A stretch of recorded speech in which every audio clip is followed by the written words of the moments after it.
其實每年喺全球都有超過1270噸嘅微粒塑膠進入到海洋，破壞緊海洋嘅生態。咁當然我哋亦都知道，用香港嚟做例子嘅話，其實每一個人嘅環保意識都會越嚟越強。例如，如果俾你揀嘅話，你會選擇方便抌落垃圾桶，定係你會選擇再揾回收商去回收呢？而且喺香港裏面，其實我都知道有好多人都會自己開始帶餐具啊，又或者帶自己嘅樽去斟水，致力就係想將破壞環境嘅嘢減到最低嘅。但係其實淨係塑料樽嘅話，係咪夠呢？其實破壞海洋生態嘅遠遠唔止淨係塑膠樽咁簡單，裡面有漁網，又或者之前好盛行嘅吸管。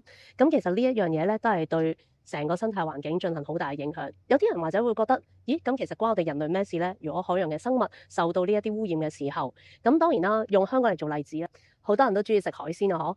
咁其實咧，呢啲深海嘅魚吸入咗呢啲塑料嘅元素之後，其實佢哋係排泄唔到出去嘅。咁變相嚟講就係話，當我哋人類食咗嘅時候，我哋亦都排泄唔到。咁其實對我哋人體健康都會有影響嘅。所以3月8號環保之約約定你，多謝你哋。3月8號 Voices of Women 喺柴灣青年廣場有啲咩搞作？我哋邀請咗資深傳媒人楊子京做我哋主禮嘉賓。喺演講嘉賓方面，我哋有 Fashion Designer 張天愛。WeDress 嘅總裁 Lisa Cornish， 亦都有海洋科學家 Roshni Shroff 為我哋演講，關於點樣去保育生態，同埋其實而家現時我哋每一日嘅生活係咪真係破壞緊地球呢？呢啲都係同我哋嘅生活息息相關。